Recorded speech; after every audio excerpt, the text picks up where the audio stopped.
នេះខ្ញុំនឹងចែកម្លែកជាមួយអ្នកទាំងអស់គ្នាអំពីរបៀបប្រើ promotion code PASSAP ដើម្បីកុំឲ្យយើង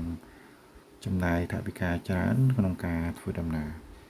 ក៏ប៉ុន្តែការប្រើប្រាស់ promotion code ហ្នឹងគឺក៏មានកម្រិតដែរហើយការមានកម្រិតនេះយើងអាច switch ពី promotion code ទៅមួយទៅ promotion code មួយករណីវាអស់ហើយយើងចូលមកកន្លែង PASSAP app មកហើយបន្តមកទៀតនេះកន្លែង promotion code វាមានបច្ចុប្បន្នគឺPASSAP វាមាន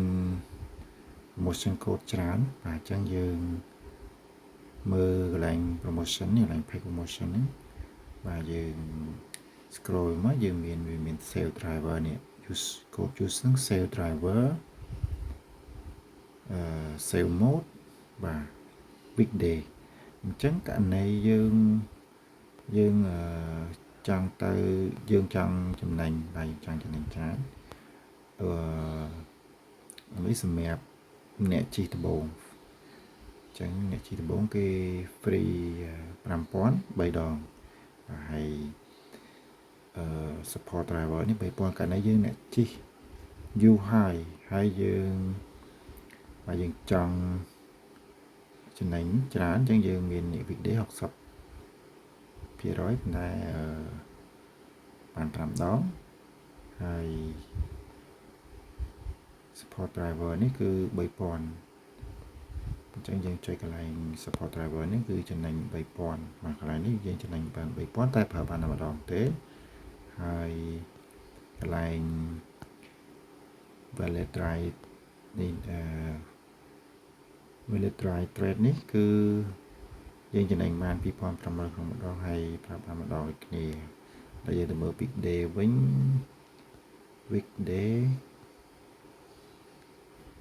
បាទ weekday នេះគឺបាទយើងចំណេញបាន2000ក្នុង5ដងអញ្ចឹងយើងចង់ចំណេញច្រើនយើងចុចកន្លែងនេះ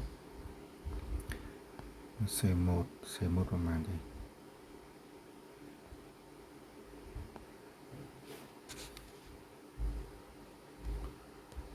save mode អត់ចេញចុចដល់ទៀត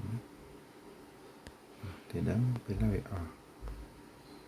support driver ហើយចុច support driver save